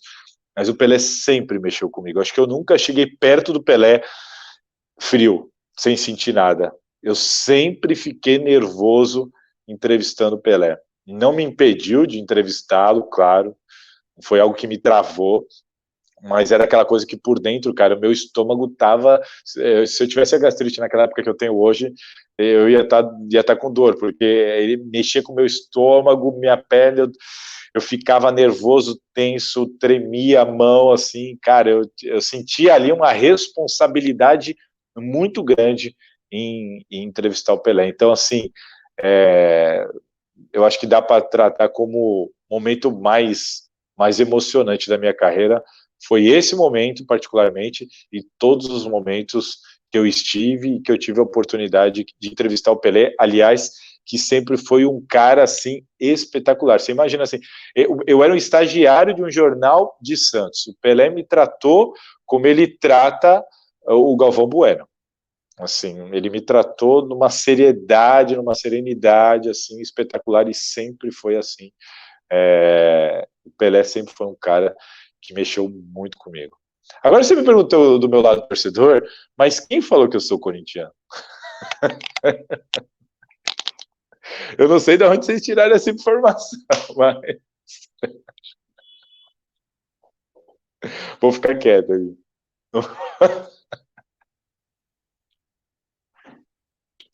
Agora falar uma reportagem marcante para você. Oi, desculpa. Uma reportagem marcante para você. Essa reportagem que eu contei do como é que chama? Secretário de Esportes do Guarujá, foi uma reportagem que me marcou muito, porque eu era muito jovem e foi uma reportagem muito importante. Pô, o cara sofreu um processo judicial, o cara foi exonerado pela prefeitura, eu fui ameaçado de morte por ligação. Então, assim, foi uma reportagem, e tudo isso muito jovem, tudo isso muito jovem. E aí hoje em dia, cara, a gente fala, você fica casca grossa, né? Hoje em dia, quando alguém me critica por alguma coisa, ou alguém reclama de mim, ou vem o André Sanches, porra! Que o Andrés é assim, né? Cara, você tá maluco? Então aí, eu lido com isso numa naturalidade. Você é jovem, cara, você tá ali, saindo da faculdade, de repente acontece tudo isso, você tem que, calma, né, dar aquele baque. Então, assim, aquela reportagem me marcou muito. E outras tantas reportagens, eu tenho algumas reportagens assim que me marcaram mesmo, quando eu descobri que estava tendo um esquema aqui em Santos, um esquema do Museu Pelé com a prefeitura para patrocinar o Santos, aquilo era dinheiro público, não podia, e eu fui atrás, e aquilo ali repercutiu bastante, era tudo acontecendo no meio das finais do Santos com o Palmeiras, aquilo me marcou bastante. Dentro do Corinthians, cobrir eleição no Corinthians é uma coisa que marca também.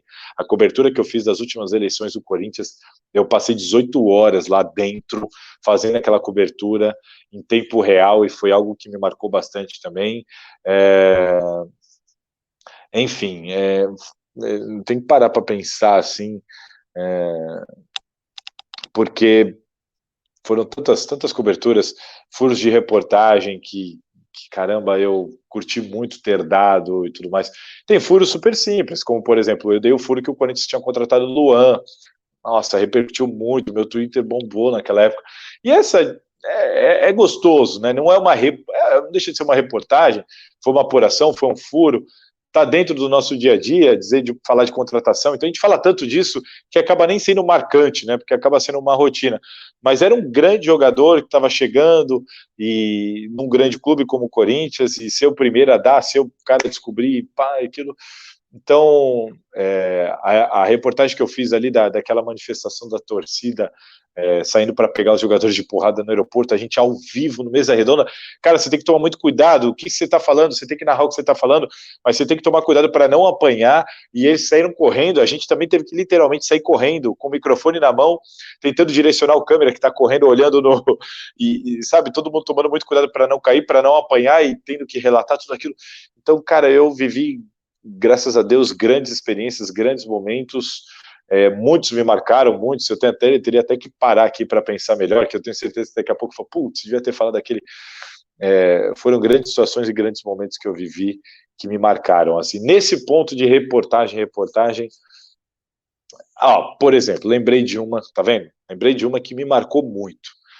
Eu não sei se vocês conhecem, e nem é dentro do futebol, o Carlos Honorato. O Carlos Honorato é um ex-judoca brasileiro vice-campeão olímpico em Atenas. Agora eu não lembro se é Atenas ou Sydney, tá? Ele é medalhista mundial, olímpico e pan-americano. Ele é um dos poucos ou o único atleta brasileiro que tem os três: mundial, Olimpíada e pan-americano.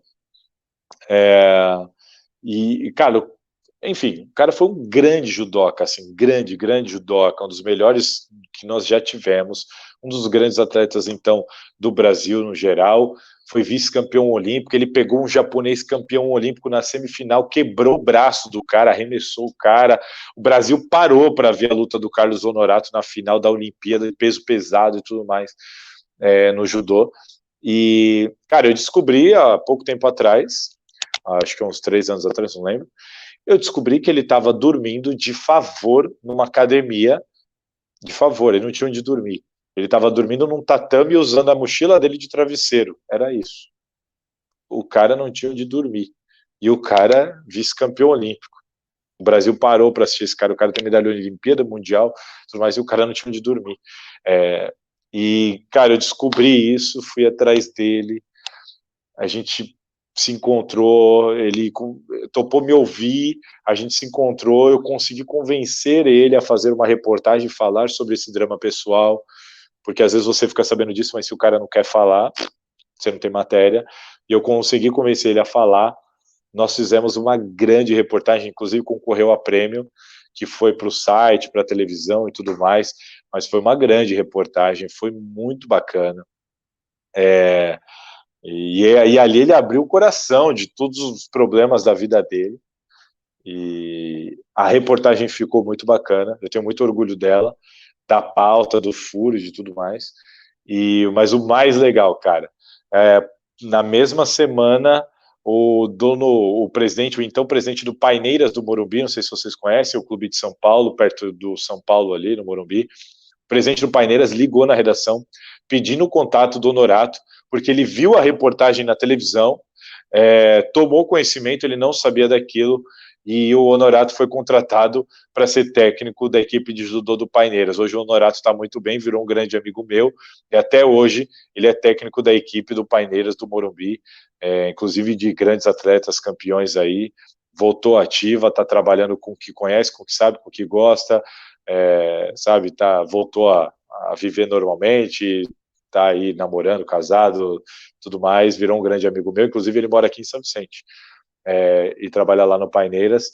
Então aquilo foi muito prazeroso, cara, assim, ajudar o cara da maneira que eu ajudei, com a minha profissão, fazendo uma grande reportagem, poxa, para mim foi o maior prêmio que eu poderia ter recebido, assim. Então essa é uma reportagem que me marcou muito, assim como outras. Por exemplo, assim que o Brasil se classifica para a Copa do Mundo de 2018, a primeira exclusiva com o Tite foi comigo, sabe? Isso também foi bem bacana e tudo mais. Então, assim, teve muita coisa na minha carreira que me marcou, mas essa do Honorato eu destacaria, porque foi uma grande reportagem, foi uma grande descoberta, uma revelação, um furo, e depois a reportagem conseguiu ajudar o cara, sabe? Isso me marcou muito.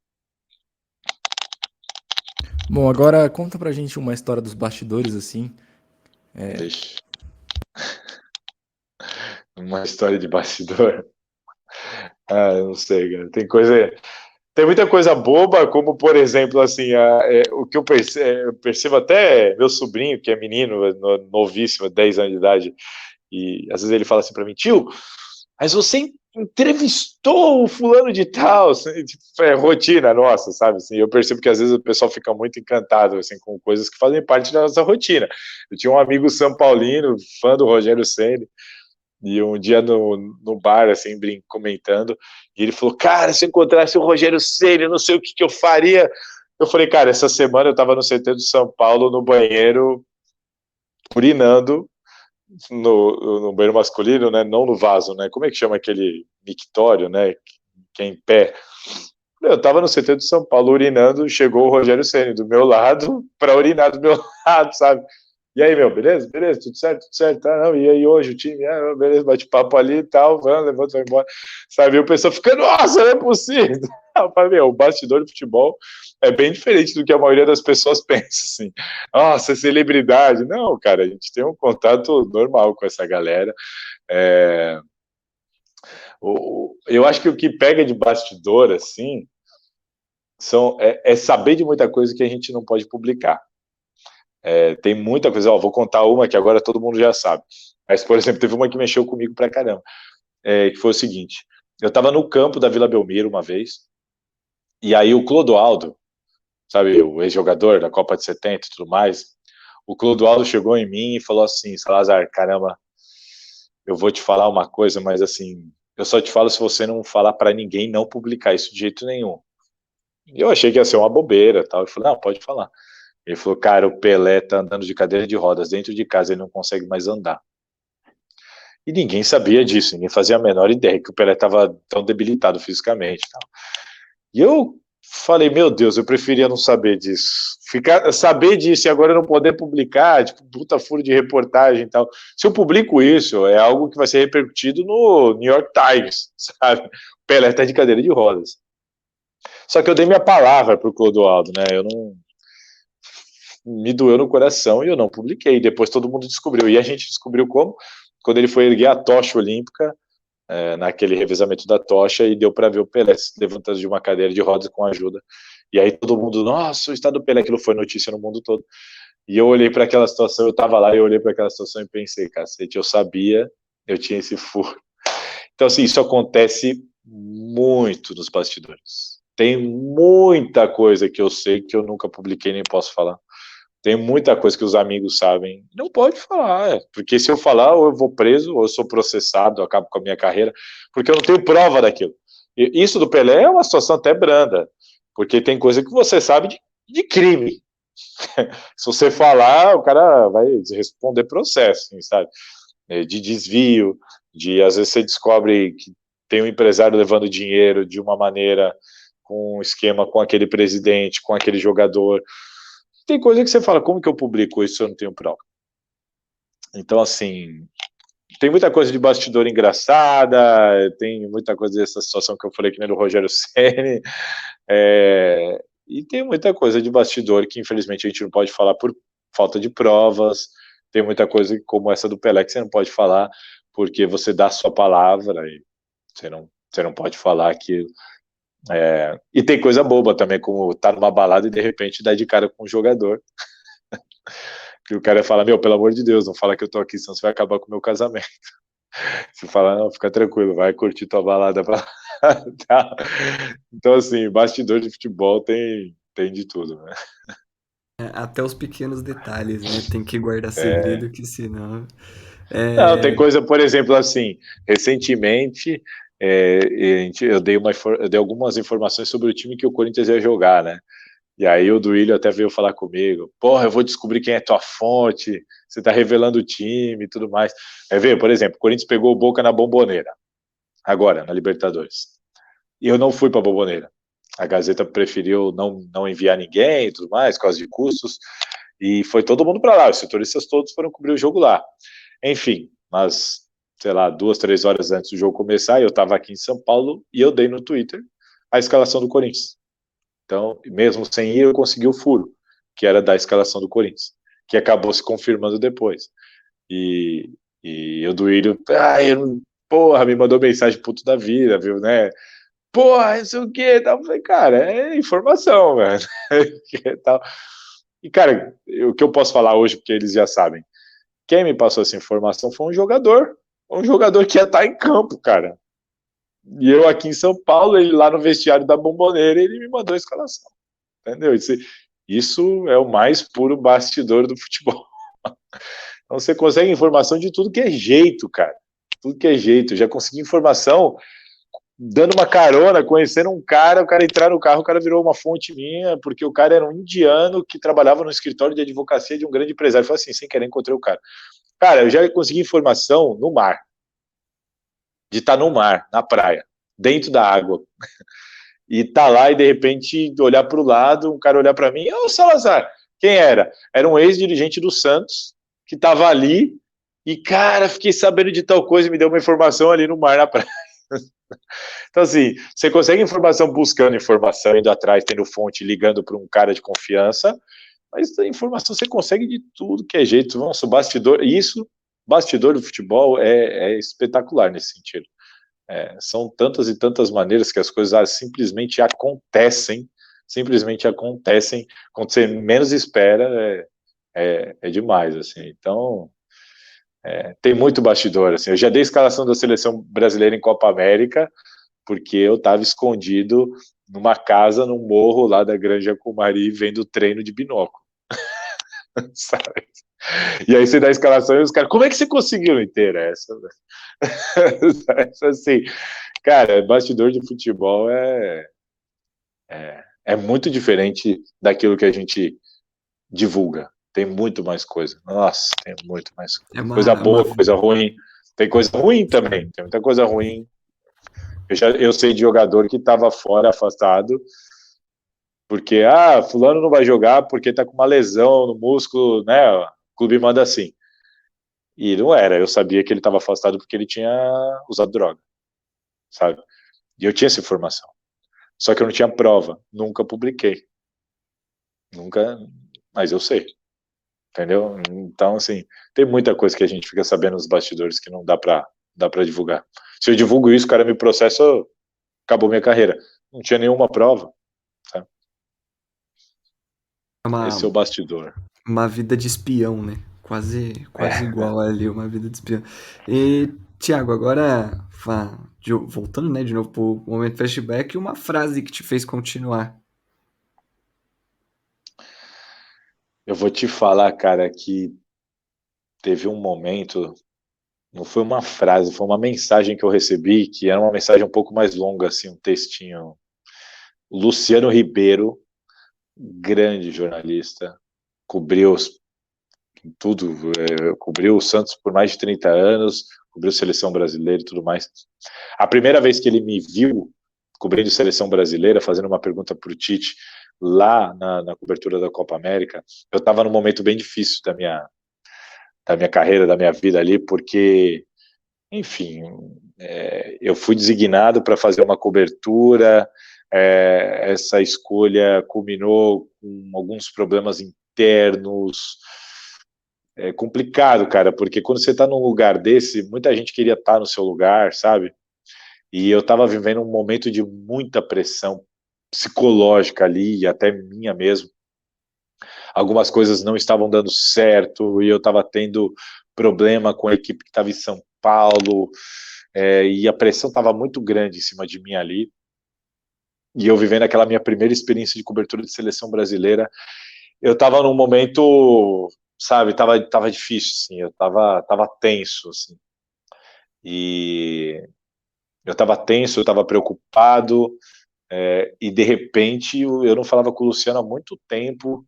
Cara, ele me mandou uma mensagem, assim, que me fez lembrar, assim, do orgulho, tipo assim, eu lembro que ele me manda uma mensagem mostrando o orgulho de me ver ali, porque ele me viu começando, estudando, estagiando, e ele tinha vivido aquilo, e pela primeira vez ele ia acompanhar uma Copa América, uma seleção brasileira, pela televisão e não mais trabalhando. Era a primeira vez dele que ele ia ter que acompanhar apenas como um torcedor. Aquilo mexeu muito com ele, sabe? E ele já é um cara experiente. E me ver ali mexeu também muito com ele. E aquilo para ele foi um momento diferente, um momento, de repente, de um sintoma de ciclo, né? Se encerrando, o outro começando. Talvez tenha sido difícil para ele, e ele nem sabia da dificuldade que eu estava tendo naquele momento. Puta, ele me mandou uma mensagem assim no WhatsApp, eu não falava com ele, cara, há meses.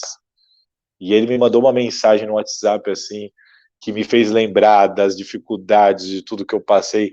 Hoje eu tenho uma vida muito melhor da vida que eu tive na minha infância. Eu cresci na periferia de Santos, né? E hoje, graças a Deus, eu tenho uma vida muito melhor e tudo mais. As minhas filhas têm muitas oportunidades, estudam no melhor colégio de Santos, tudo bem, sabe? Não é a vida que eu tive, a minha foi na luta mesmo. Eu vim do colégio público, sabe? Eu vim foi na raça e tal, e de repente aquela mensagem me resgatou, essa força de lembrar de tudo isso e de falar, meu, eu não posso me abater, eu tenho que passar por cima desse problema e eu vou fazer um grande trabalho aqui, sabe? E, cara, ali, aquelas frases, você perguntou de frase, aquelas frases que eu li ali, naquele momento, foram fundamentais, mexeram demais comigo e foram fundamentais para me dar força e para continuar. Uma viagem marcante, uma viagem profissional marcante para você? Eu acho que vai ser. Eu acho que vai ser a do Catar. Eu estou muito, muito curioso para ver como é que vai ser, porque eu tive muitas viagens aqui, né, dessas todas coberturas, seleção, Corinthians. Eu fui muito para o Rio para cobrir Corinthians e Flamengo, seleção brasileira, final Copa América, final Copa das Confederações, enfim. Mas eu estou muito curioso para ver como vai ser essa viagem do Catar, porque vai ser minha primeira experiência cobrir uma Copa do Mundo no exterior. Então, para ser bem sincero, eu estou bem curioso para essa viagem que vai acontecer, para ver como é cobrir uma Copa do Mundo fora do Brasil. Eu estou bem, bem, bem curioso para essa próxima viagem. Bom, continuando o momento flashback, o jogo que você cobriu, que você considera o mais importante da sua carreira? Jogo? Isso. Caraca, um jogo mais importante da minha carreira. Não sei, cara, sinceramente. Foram vários jogos muito importantes. Para pensar, naquela época do Neymar aqui no Santos, eu ia para a Vila todos os jogos. Então, quando aqueles momentos ali que marcaram o gol Pusca, eu estava tudo na Vila trabalhando, cobrindo. Assim como esses títulos recentes do Corinthians, eu estava também. A final do Brasileiro de 2017 foi bem marcante, foi a minha primeira cobertura do Corinthians. O primeiro título do Corinthians que eu cobri na Neoquímica Arena foi o Brasileiro de 2017. São Paulo, eu cobri jogos, peguei o São Paulo numa draga danada, brigando para não cair e tudo mais. Aquele momento, o Rogério Ceni sendo demitido e estar lá em loco cobrindo aquele jogo que gera aquilo tudo, foi tudo muito marcante também. E, cara, um jogo que me marcou muito foi a final da Copa das Confederações em 2013, Brasil e Espanha.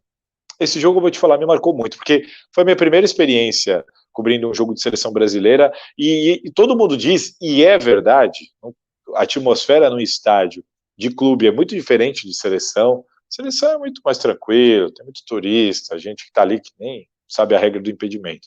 Mas aquele dia, a atmosfera, eu percebi ali o brasileiro com dor no ego, sabe, de ver a Espanha como principal seleção do mundo, e de repente ali foi a oportunidade de voltar a trazer aquela autoestima de falar, não, nós somos os melhores do mundo aqui. Então, né, pegar aquela Espanha, Maracanã lotado, e eu vi pela primeira vez um jogo de seleção com atmosfera de clube.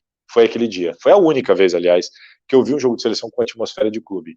Nem na Copa do Mundo, nem na Copa América eu senti isso. Aquele dia eu vi o brasileiro com raiva ali, no jogo de seleção. E ali, aquele Maracanã lotado naquele dia, e aquele 3-0 foi um jogo que não foi o jogo mais importante da minha carreira, porque outros jogos me trouxeram mais visibilidade do que aquele jogo. Mas aquele jogo foi um jogo que me marcou muito. Como experiência de vida ali. E também depois, né, de uma Copa do Mundo de 2010 lá, que foi meio doída, né? Exato. Pela Holanda. Bem, Thiago, então agora a gente tá indo pro último quadro, tá? Tá chegando já no finalzinho. E agora a gente vai começar o Na Lata. O Na Lata é o seguinte, não tem muito segredo.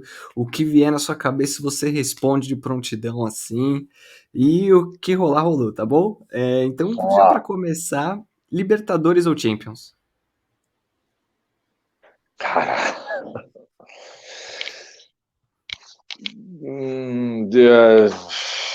Champions, por causa da Conmebol, porque a Conmebol é uma zona absurda, assim. Aliás, a experiência de cobrir Libertadores é extremamente frustrante, Você não tem ideia o que é o bastidor de uma cobertura de Libertadores. É frustrante. A Libertadores é gigante, mas ela é muito avacalhada. Ela é muito avacalhada, é muito mal organizada. A gente vê também situações dentro de campo absurdas, absurdas. O caso Amarídia é um deles. Então eu acho assim, eu fico com a Champions só por ser um campeonato muito mais sério, no quesito de organização. O melhor Corinthians que você acompanhou como jornalista ou o melhor time que você acompanhou como jornalista? Como jornalista, como eu acompanho o Corinthians de 2018 para cá, os Corinthians não foram muito bons, né? De 2018 para cá. Eu acho até que o atual é o melhor. De 2018 para cá, que eu peguei já no segundo semestre de 2018, eu acho que o atual Corinthians é o melhor, porque os últimos foram muito, muito fracos. Agora, de lembrar de memória, né, que eu acompanhei na minha vida, para mim o melhor Corinthians foi o de 99, aquele período ali, 98, 99, 2000, que é praticamente o mesmo time, aquele time que tinha espinha dorsal com Rincon, Vampeta, Marcelinho, Ricardinho, Edilson e Luizão, para mim foi o melhor Corinthians que eu vi. O 2015 foi muito bom, o 2011, o de 12 foi muito bom, mas o 98, 2000 ali foi espetacular mesmo. Agora uma inspiração para você no jornalismo. Luciano Ribeiro. Eu tenho várias inspirações, como eu disse. Até hoje eu tenho alguns que eu me inspiro, olho, admiro, acompanho, percebo, fico atento. Aliás, às vezes o cara te inspira ao que fazer e ao que não fazer e tudo mais. Mas o Luciano Ribeiro é um cara que ele nem é tão famoso, porque ele é um cara que ele era muito do jornal impresso, e quando vê essa questão de internet, redes sociais, ele já estava meio que saindo da carreira, então talvez vocês nem conheçam ele, mas ele foi um gigante da profissão, e eu vi esse cara trabalhando de perto ao meu lado, depois fiquei amigo desse cara, e esse cara me ajudou demais com experiências, com dúvidas, de olhar, de ler os textos dele, de Luciano Ribeiro, sem dúvida nenhuma, foi a minha grande inspiração. Ronaldo ou Guerreiro?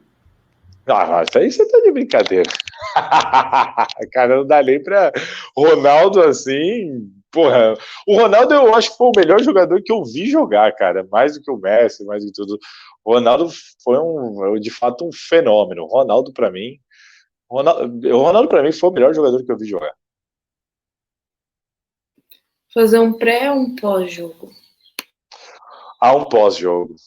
Pós-jogo é muito mais legal, muito mais agradável. Ali o bicho pega, às vezes, aquele correria atrás de informação, o técnico vai ser demitido, não vai, ou o time foi campeão, cobrir a festa, é o momento da entrevista, daquela pergunta que às vezes vai repercutir, enfim, pós-jogo é muito mais legal de cobrir, porque tem muito mais conteúdo do que um pré-jogo.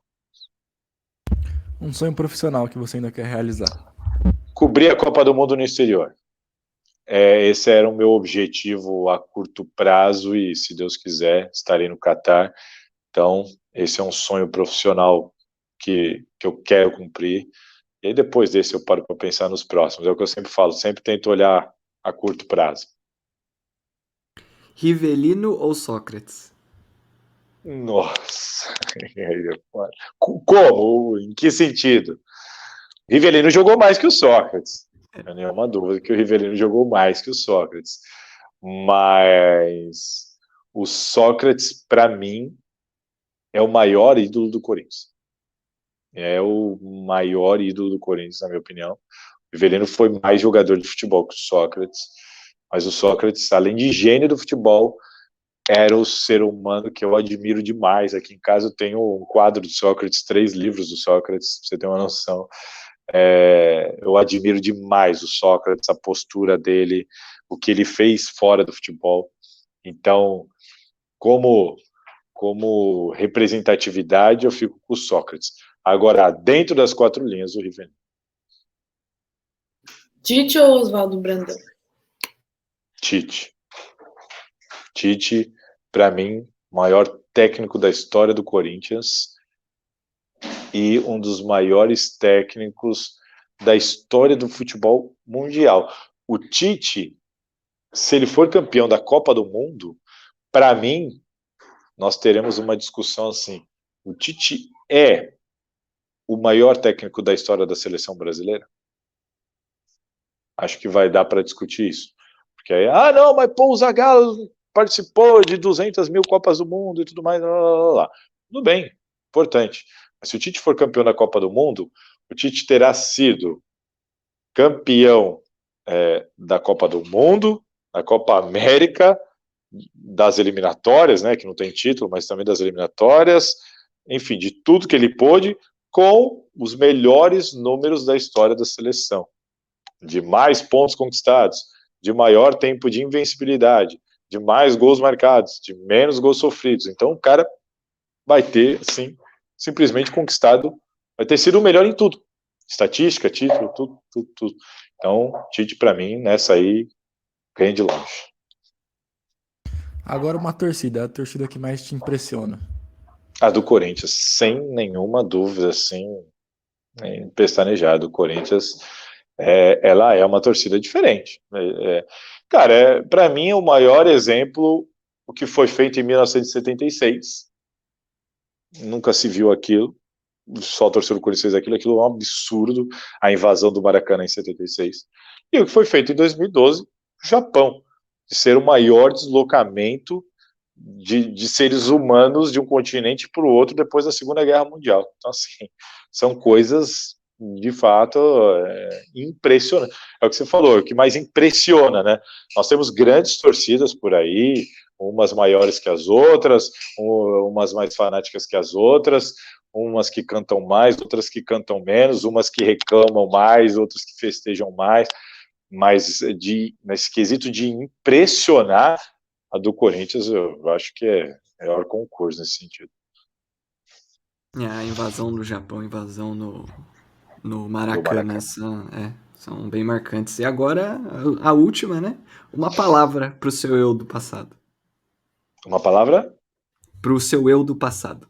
Nossa, pro meu eu do passado? Meu Deus.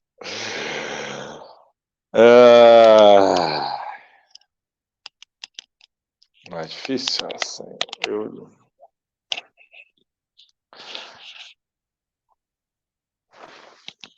Olha, que eu diria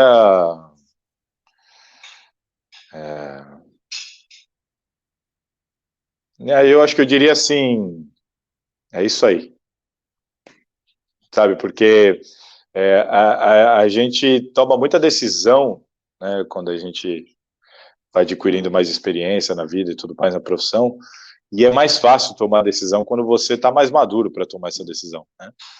E lá atrás, você às vezes tem que tomar uma decisão que você fica sem dormir, que você tem muita dúvida, né, de que decisão tomar, de que caminho trilhar, e porque você percebe que, cara, uma decisão ali pode mudar a carreira, e às vezes ali, dependendo se for muito começo, não é nem mudar a carreira, ela pode simplesmente te colocar na carreira ou te tirar, ou não te deixar entrar.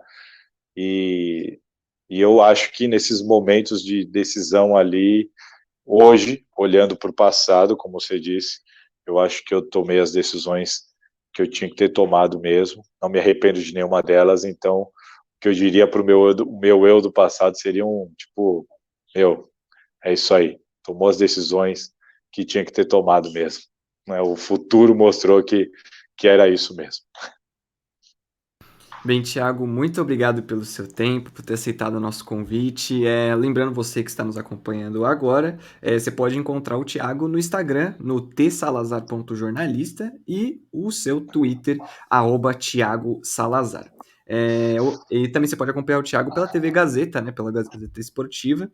E, Thiago, se quiser deixar seu recado, algo do tipo, seu momento agora é seu. Não, eu só quero agradecer você, Matheus, Isabela, Luíde, obrigado pelo contato, obrigado pela oportunidade, pelo convite. Para mim é sempre um prazer falar sobre a profissão, sobre as experiências. Eu acho que isso ajuda demais. Como eu disse, eu tive essa oportunidade ali em loco, quando comecei minha carreira. Naquela época não existia isso aqui, né, que a gente está fazendo hoje. Então, era ali no tete-a-tete mesmo que você aprendia. Então, vocês têm essa oportunidade, tem mais é que aproveitar, tem mais é que fazer isso, procurar conhecimento, procurar falar com o pessoal que está na área, para vocês já chegarem mais preparados para a profissão. Então, é sempre um prazer. Obrigado pelo convite. O que eu falo, para mim, de dica principal, falei aqui no meio aqui da nossa conversa, é essa situação de você tentar estar preparado, atualizado. Isso é muito importante nesse meio que se atualiza demais hoje em dia, e você traçar objetivos a curto prazo. Foca no curto prazo, foca em ser o melhor onde você está, porque se você for o melhor aluno, você vai conseguir o estágio. Se você for o melhor estagiário, você vai ser contratado. Se você for contratado e quiser ser setorista, você vai ser escolhido. Se você for o melhor setorista, você vai para uma Copa do Mundo, sabe? Então, assim, não adianta querer sair da faculdade achando que você vai ser o Tino Marcos, que você não vai conseguir ser. Então, isso gera frustração, decepção. Então, de tudo muita coisa vocês vão aprender aí, mas o que eu posso dizer é isso, foca no curto prazo que vocês vão longe. E Tá a bom? gente Obrigadão. E a gente agradece, né, todas essas dicas. Você, nossos espectadores, por favor, sigam nossas redes sociais, né, o nosso Instagram, @arquibancadamac, e também o nosso Twitter, arquibancada_m. A gente fica por aqui com mais um episódio do podcast. A gente agradece todo mundo novamente que nos acompanhou até aqui. Então, um grande abraço, um beijo e até a próxima.